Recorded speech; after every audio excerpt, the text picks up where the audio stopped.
Buenas, vamos a arrancar con la tercera presidencia de Perón. La idea de dejar un poquito este video tiene que ver justamente con un proceso, un periodo de corta data que en realidad acarrea muchísimas cosas en el medio, ¿no? Y que nosotros de algún modo ya veníamos construyendo. Así las cosas, para hablar justamente de este tercer peronismo, esta tercera etapa de Perón. Nosotros en la línea de tiempo habíamos distinguido dos peronismos hasta el momento. Ricardo Sidicaro habla de tres peronismos distintos. Uno de ellos en torno a lo que había sido aquel Perón de la justicia social, ¿no? Y que hacia 1955 es derrocado por un golpe militar, ¿sí? En donde empieza un segundo peronismo que tiene que ver con los acontecimientos que enmarcan a Perón en el exilio y que posteriormente, con todo esto del operativo Retorno, van a tener justamente a un Perón activo en ese sentido, ¿no? Y cuando hablamos del operativo Retorno, tenemos que hablar de la cuestión generada en torno a la Argentina, recordando que eran tiempos de bipolaridad en el mundo, en donde el comunismo se había planteado por oposición al capitalismo bajo las teorías de Marx, ¿no? y de la Revolución Rusa, y que se habían dado en torno a esto una serie de países que se acomodaban justamente al calor del comunismo, ¿no? Para oponerse claramente al capitalismo. Así es el caso también de la Revolución Rusa, de la Revolución Cubana, perdón. Una revolución que logra irradiar este tipo de ideas dentro de las teorías guevaristas en una Argentina ya convulsionada, ¿sí?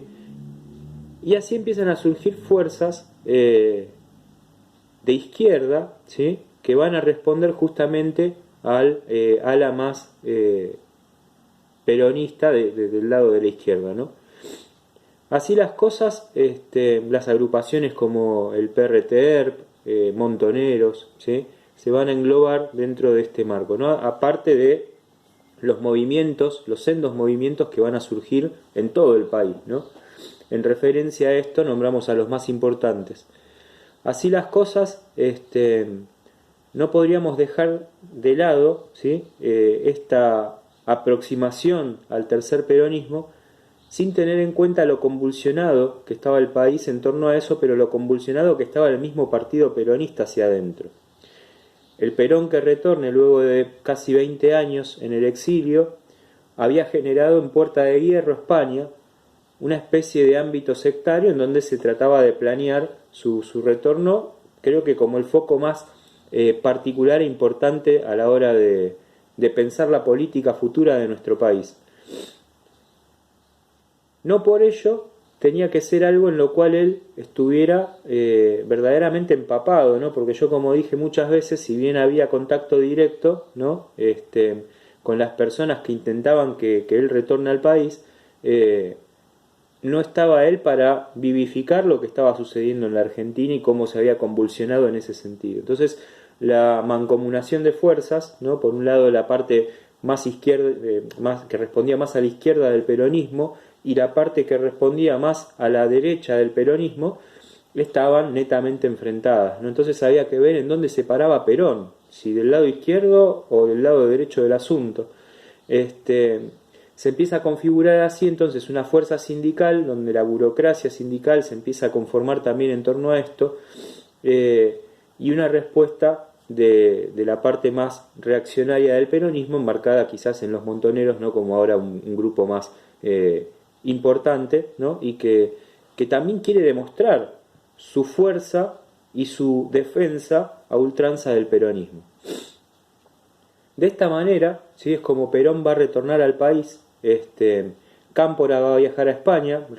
La última clase nosotros habíamos hablado en Zoom de cómo Cámpora había llegado al poder. Bueno, Cámpora viaja a España para hablar con Perón. Perón tiene ahí alguna muestra de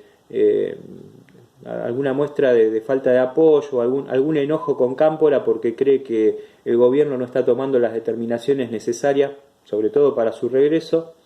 Este, y así las cosas, Perón le dice: yo no voy a asistir al agasajo. El agasajo que le iban a hacer a Cámpora en España lo hacía el mismísimo Franco, ¿sí? De quien ya hemos hablado en alguna oportunidad. Y bueno, que habíamos dicho, bueno, por qué motivo Perón estaba también en España, ¿no? Cómo había sido recibido. Bueno, tenía que ver un poco con la figura franquista. Así que bueno, hacia esta situación que se da en el marco de la presidencia de Cámpora, Cámpora intenta generar entonces el retorno de Perón, y se plantean diversas posibilidades a la hora de su regreso, ¿no? Y una de ellas fue Seiza. Cuando hablamos de Seiza tenemos que hablar de la masacre de Seiza, ¿sí? Inevitablemente, cuando nos remitimos a este periodo, a este tiempo, y decimos Ezeiza, evidentemente también tenemos que hablar de la masacre de Ezeiza, o rápidamente se representa esto. Porque en torno a esto que yo estaba relatando hace un ratito, la fuerza del sindicalismo y la fuerza de las izquierdas peronistas, se va a gestar una de las masacres más terribles de la historia argentina, que tiene que ver con estos acontecimientos de Ezeiza, en donde se van a enfrentar justamente estas dos fuerzas, estas dos alas del peronismo, ¿no? Y seguimos insistiendo con la misma pregunta: ¿en qué lugar se va a parar Perón?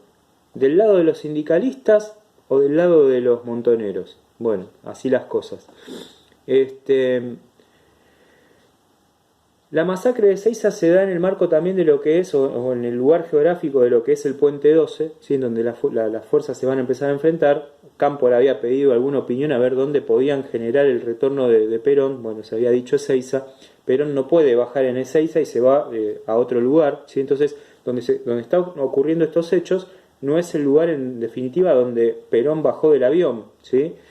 Entonces, este enfrentamiento dejó aproximadamente unos 370 heridos, ¿sí? Gente torturada, muertos. Entre ellos estaba, no muerto, sino entre los participantes de todo esto estaba el cantante muy famoso, sus papás o sus abuelos seguramente, tíos los conozcan, a Leonardo Fabio, ¿sí? que estaba ahí participando de los grupos de izquierda del peronismo. Mientras Leonardo Fabio pedía la paz, es decir, tranquilidad, paz y tranquilidad, se había organizado una suelta de palomas en pedido de paz, Leonardo Fabio cargaba un arma, ¿sí? Entonces ese era el nivel, digo, enmarcamos en Fabio esta premisa, ese era el nivel de violencia que se había gestado en una Argentina sin Perón, porque Perón no estaba, ¿sí? Entonces decía esto, ¿no? Para tener o tomar dimensión de realmente cuáles son las condiciones de un espacio al cual después se pretende gobernar, bueno, uno tiene que estar quizás un poco más empapado. Esto es una opinión personal de análisis mío, ¿sí? En torno a las lecturas que uno va desarrollando, y saben ustedes que quizás con más positivismo he hablado de la primera y segunda presidencia de Perón, ¿no? Con esto de la justicia social. Entonces, ¿quién fue Perón? Perón fue esta persona, pero también fue esta otra, ¿sí? Por eso yo decía a principios de año, Perón era un tipo pragmático, que se acomodaba de alguna manera a los momentos históricos o a los momentos de necesidad del país. Y en voz de la justicia social, este era el Perón de los planes quinquenales, el Perón de hacer del ejercicio del Estado una condición de mayor igualdad. Muchos de los comunistas se habían pasado al peronismo, por ejemplo John William Cook, se habían pasado al ala del peronismo porque entendían que el peronismo era lo más comunista a lo que se podía aspirar en este país. Porque llevar adelante una revolución comunista en un país tan grande, pero de ideas contradictorias, ¿no? Porque por un lado teníamos los conservadores, por el otro los que pensaban del lado izquierdo, se había generado justamente esta tercera posición pragmática, acomodada, ¿sí? de Perón, en donde se intentaba, por supuesto, esto de la justicia social y la redistribución del capital. Nosotros ya vimos cómo se había gestado todo eso, pero era un momento de la Argentina muy particular, porque la Argentina, en su contexto, con el peronismo, tenía una Segunda Guerra Mundial en la cual después, entre las migraciones internas del país, más los inmigrantes que iban llegando a nuestro país, la Argentina se empezó a configurar de otra manera, y las necesidades de los demás países tenían otro sentido, ¿sí? Después se fueron generando periodos inflacionarios, es decir, el país, el Estado tuvo mucha más participación, ¿sí? Porque era necesario para generar justamente estas condiciones de mayor igualdad. Entonces, podríamos elaborar dentro de este marco de justicia social a un peronismo que, si bien tenía ciertas doctrinas, ya habíamos hablado de la razón de mi vida de Eva Perón, la fundación de barrios, con nombres, ¿sí?, que respondían al peronismo, no podemos dejar de lado eso, más allá de que realmente lo conseguido fue muchísimo, y sobre todo el voto femenino. Y yo decía alguna vez, bueno, los socialistas plantearon esto, los radicales plantearon esto otro, el que lo termina llevando adelante es Perón, ¿sí?, incluso la gratuidad de la universidad. Entonces, fue bastante progresista para ese momento histórico en particular de la Argentina, pero después Perón se fue 20 años, ¿sí? Bajo ese manto de titulares de diario. Cuando retorna al país, una cosa, como decía, es estar lejos y que te lo cuenten, otra cosa es vivirlo, ¿sí? Entonces Perón llega bajo este manto de masacre, ¿no? La masacre de Seiza. Héctor Cámpora va a renunciar al poder, ¿sí? Perón, va a llamar a elecciones, Perón va a ganar esas elecciones con la fórmula Perón-Perón, un viejo sueño del líder justicialista, ¿sí?, que en principio era con Evita. Evita estaba enferma, Evita le bajan el pulgar también por otro lado, en los grupos más conservadores. Entonces ese viejo sueño no se había podido cumplir, y Perón finalmente lo cumple de alguna manera con su nueva esposa, que es Isabel María Estela Martínez de Perón, que se hacía llamar Isabelita. Me da risa porque digo, bueno, una presidenta que se le hacía llamar Isabelita, en fin, cosas de la Argentina. La fórmula Perón triunfa, ¿sí?, bajo este estandarte de a ver qué hacemos, ¿sí?, o mejor dicho, las expectativas estaban puestas en a ver dónde se va a parar Perón, ¿sí? Y Perón quería cumplir las premisas del justicialismo. La única verdad absoluta eran las premisas del justicialismo, y no importaba si izquierdas o derechas, y esto ya lo marca en Pinta, ¿sí?, hacia dónde puede llegar a ir Perón.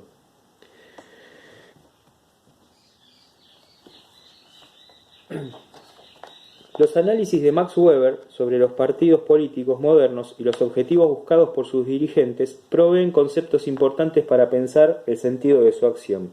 Weber distingue dos tipos ideales de partidos: los partidos que son esencialmente organizaciones patrocinadoras de cargos, en cuyo caso su objetivo consiste sencillamente en llevar a sus jefes por medio de elecciones al lugar de director, para que éstos distribuyan luego cargos estatales entre su séquito. Carentes en tal caso de programa propio, inscriben en el mismo, en competencia unos con otros, aquellos postulados que suponen deben ejercer mayor fuerza de atracción sobre los votantes, o bien los partidos son principalmente partidos de ideología que se proponen por consiguiente la implantación de ideales de contenido político. Entonces, así las cosas, se organiza también en torno a un partido político, ¿sí?, esta cuestión de los cargos a repartir o los favores que se deben, teorizado desde el punto de vista weberiano, ¿sí? Así es como también se configura una cadena de favores que después es muy difícil de romper, ¿sí? Mientras entonces Perón asume la presidencia, ¿sí?, recuerden ustedes que trae en su mochila a un tipo como López Rega, ¿sí? Hay una organización paramilitar que ya va a empezar a funcionar en torno a lo que va a ser la masacre de Seiza, y que es la AAA, ¿sí?, que tiene que ver con una organización anticomunista de Argentina, y que va a intentar justamente repeler a las fuerzas del ala izquierda mediante un mecanismo y un sistema de torturas, ¿sí?, desapariciones, asesinatos, es decir, una persecución ideológica. Que si bien no hay un lugar detallado en donde se diga, bueno, esta es la fecha de fundación de algo que se llama la AAA, es Vox Populi conocido por los testimonios y la recopilación oral que se puede hacer y algunos documentos que se fueron encontrando en torno a esto, la existencia de la AAA. Una AAA que, como dije, es paramilitar en el sentido de que excede, ¿sí? a lo concreto de una institución como puede ser las Fuerzas Armadas, y que se encarga intra país, ¿sí? de este tipo de situaciones en particular. Es decir, tiene un objetivo primordial, ¿sí? que goza justamente de esta persecución de la que yo hablaba, ¿no? En torno a la AAA van a haber muchos desaparecidos, ¿sí? Muchos asesinatos, y va a estar organizada y gestada bajo el nombre o bajo la arquitectura de López Rega, ¿sí? A quien le decían el brujo porque supuestamente tenía alguna condición así como extraterrenal, en donde por medio de estas cuestiones sectarias, ¿no? Como decía hace un rato, se trataba de hacer algún embrujo, ¿no? O alguna cuestión así parecida a esto que yo digo, algún trabajito, entre comillas. Entonces López Rega cumple este rol de secretario muy allegado a Perón, ¿sí? Y por eso yo decía, bueno, en Puerta de Hierro se empieza a gestar algo medio sectario, ¿no? Y por lo cual María Estela Martínez de Perón tiene mucha injerencia, ¿sí? De hecho, López Rega se entrevista con María Estela Martínez, y ahí es donde se gesta esta alianza. Perón, López Rega accede como secretario, e Isabel lo sostiene varias veces, ¿sí? En algún momento que Perón quiso deshacerse de él. Entonces, así llega Perón configurado al poder, con un López Rega muy presente, con su mujer, que también tenía mucho peso sobre él, y bueno, la tercera presidencia de Perón se inicia de esta manera. Fue el único presidente de la Argentina elegido 3 veces, ¿sí? En la fórmula Perón-Perón, con un amplísimo triunfo, ¿sí? Contra Balbín del ala radical, ¿sí? Un Balbín que ya tiene entre sus huestes radicales a un tal Raúl Alfonsín, ¿sí? De quien todavía no vamos a hablar, pero es un Alfonsín incipiente que ya viene dando señales de vida en torno a lo que quiere como configuración del cambio de la UCR. Porque para él la UCR necesita un cambio, ¿sí? Y por eso él lo plantea desde un partido interno de la UCR que se llama Renovación y Cambio. Y entiende que la alianza que había hecho el mismo Balbín con Perón en un famoso abrazo conceptual, el abrazo Perón-Balbín, no estaba bien, ¿sí? Entonces Alfonsín ya por oposición está enfrentado justamente al líder, un gran líder del Partido Radical, sin embargo, que fue Balbín, ¿no? Entonces se podría decir que Alfonsín se enmarcó durante mucho tiempo en el ala balbinista, después rompe lazos con Balbín, ¿sí? Y después lo retomaremos en los 80. Mientras tanto, Balbín se enfrenta en elecciones a Perón, las pierde, ¿sí? Perón tenía muchísima fuerza política todavía y un nombre que lo sostenía, y creo que eso es definitivamente lo que lo lleva al poder, ¿sí? Entonces se produce ese famoso retorno simbólico, ¿sí? Para darle empuje al peronismo, y bueno, y después por supuesto las elecciones. Con la masacre de Ezeiza, como decía antes, y el enfrentamiento entre los grupos sindicales, ¿sí? Y los montoneros, Perón ya empieza a dar señales de para qué lado va a ir. Entonces dice que no vaya a ser cosa que estas nuevas fuerzas de izquierda, ¿sí? Pretendan disputarle los lugares al sindicalismo que hace tanto tiempo defiende a Perón. Esto lo pensaba él, ¿sí? Entonces pareciera ser que ya se está enmarcando en una posición. Entonces se pasa de alguna manera de la ortodoxia peronista de aquellos años, ¿sí? De donde se hablaba de justicia social, de movimientos que él mismo va despertando en torno a su figura, ¿sí? Acuérdense de frases famosas como por un peronista que bajen, nosotros vamos a bajar 5, ¿sí? De ellos. Ellos eran los grupos conservadores. Entonces, fíjense cómo se va dando vuelta la torta, ¿sí? Entonces, esa vieja ortodoxia, como decía, se va configurando ya de otra manera, ¿no? Afronta negativamente un proceso que tiene que ver justamente con la crisis del petróleo que se está gestando en el mundo, que hacia 1975 va a generar grandes cambios en el mundo, ¿sí? En el contexto mundial, porque el petróleo cobra otra importancia, ¿no? Surge en el mundo un panarabismo. El panarabismo es justamente cuando algo se gestiona en torno a una cultura, se gestiona en torno a una economía, y se pretende hacer con eso un conjunto de protección a un bien, ¿sí? A un bien que puede ser la cultura, como en este caso es el petróleo, ¿sí? Entonces, estos grupos panarábicos que primero pretenden solventar y hacer de su condición de musulmanes un estandarte que se opone justamente, como decía, a los grupos capitalistas, dicen, bueno, el petróleo está acá.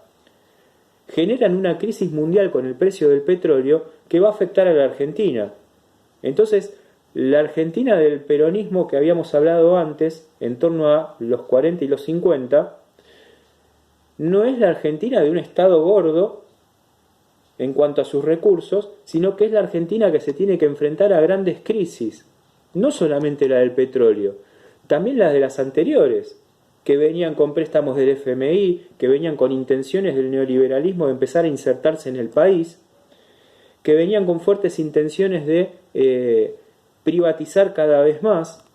Entonces, Perón se tiene que enfrentar también a eso. ¿Para qué lado va a ir Perón? Bueno, evidentemente con esta decisión, ¿sí?, de no brindar por el Che Guevara, porque en algún momento, en algún festejo, en alguna conmemoración, se pide desde el lado montonero brindar por Guevara, y le dicen, nosotros somos la parte, nosotros los peronistas estamos en contra de los imperialismos de izquierda. Entonces ahí se da otra señal de para qué lado va a ir Perón, ¿sí?, en esta tercera presidencia. Entonces, como decía, el peronismo se tiene que enfrentar y estamos viendo, en este enfrentamiento económico también, cómo se va tratando de gestionar esta crisis también en torno a lo que va a ser la futura crisis del petróleo en el 75, ¿no? Perón va a morir antes, pero esto ya se está gestando, ¿sí? Y ya se está teniendo que hacer malabares para poder sostener esta economía. Recuerden que tuvimos procesos o momentos como el Cordobazo, el Rodrigazo. Bueno, definitivamente la Argentina siempre estuvo enmarcada en economías bastante endebles, ¿no? Y siempre con esta mirada puesta del capital, por supuesto.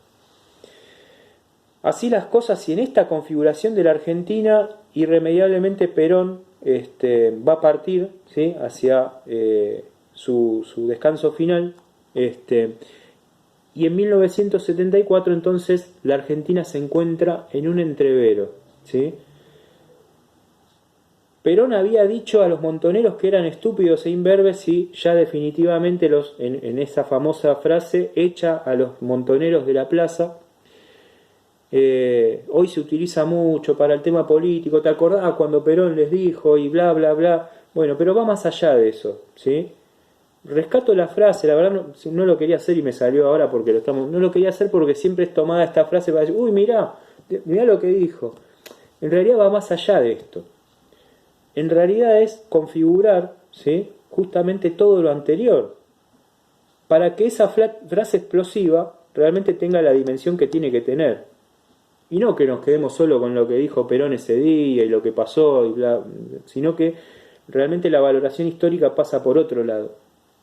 Estamos hablando de una burbuja que se gestó hacia adentro del peronismo, que nos irradió como sociedad a todos y a todas, ¿sí?, porque fue un enfrentamiento que, como decía, era parte de una Argentina violenta que va a terminar de explotar, ¿sí?, y que ni el mismo Perón pudo contener. Por esto que decía, era un Perón que estaba fuera de tiempos políticos, ¿sí? Entonces, de esta manera, ¿sí?, como yo decía, se empieza a gestar lo que va a ser el golpe de Estado del 76, que no lo podemos atribuir a un 24 de marzo del 76, lo tenemos que atribuir a todo el resto de situaciones que yo estaba relatando recién. Pero no solamente la de la llegada de Perón a su tercera presidencia, sino todo lo anterior. Los golpes de Estado, las democracias débiles, todo lo que venimos viendo, Onganía, Levingston Lanusse, todo lo que venimos viendo.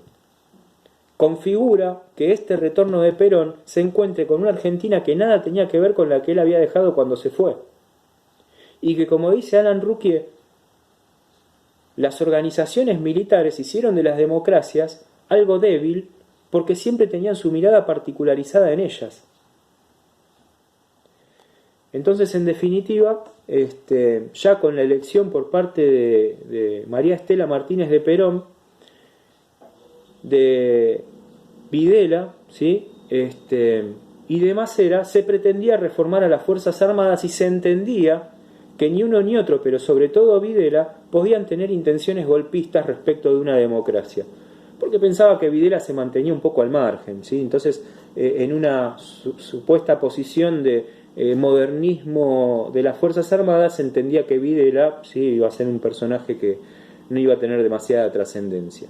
Sin embargo, hacia adentro se empieza a gestar entonces el golpe de Estado más terrible que tuvo la Argentina. Entonces, pensado desde la AAA, pensado desde las posiciones de Videla en lo posterior, no podríamos decir que el 24 de marzo del 76 hubo golpe de Estado. El golpe de Estado empezó antes, ¿sí? Es un proceso que culmina para iniciar uno nuevo con el 24 de marzo del 76, ¿sí? Esa es la ruptura de la línea cronológica de tiempo, porque ahí empieza una de las peores etapas de la Argentina, con robo de bebés, con desapariciones forzadas de personas que ya se venían haciendo, con matanzas que ya se venían haciendo, una Argentina violentamente enfrentada, con grupos de izquierda, ¿sí?, que habían respondido a Perón, y con grupos de derecha organizados de las Fuerzas Armadas. En el medio había una cierta civilidad que no participaba. Pero como dice el filósofo José Pablo Feynman, te tiraban un cadáver en el medio de la centralidad y nadie decía nada. Era una sociedad atemorizada.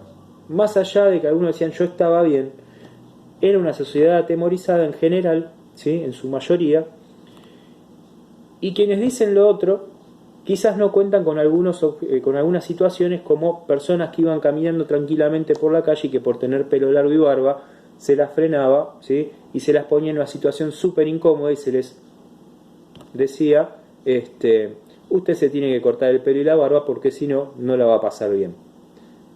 Creo yo que eso no es una configuración de país. Y menos si es un país despótico tiránico, ¿no? En realidad un país se tiene que configurar bajo las vías de la democracia. En todos los sentidos, ¿eh? Las desapariciones, por supuesto, están mal. Desde el vamos. Ni que fueran políticas, ni que fueran por medio de las Fuerzas Armadas.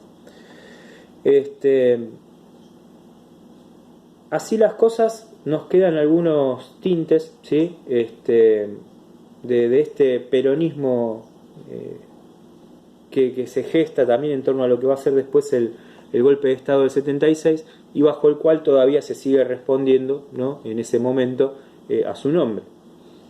Perón, como decía, pasó a la inmortalidad y dejó justamente un país con un signo de pregunta, ¿sí? Ya sabíamos dónde se había parado Perón en esta nueva etapa, y el signo de pregunta es ¿qué va a pasar ahora?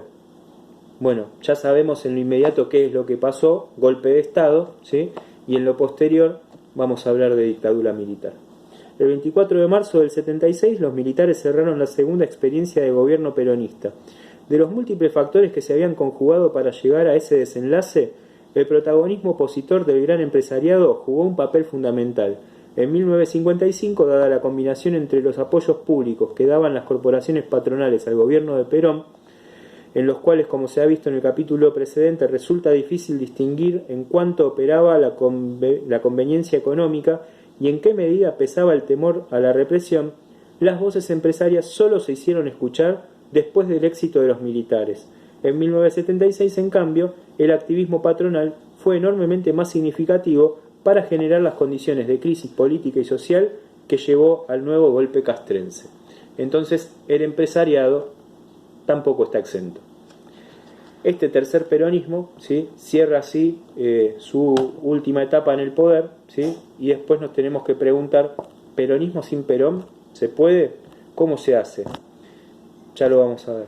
Un abrazo.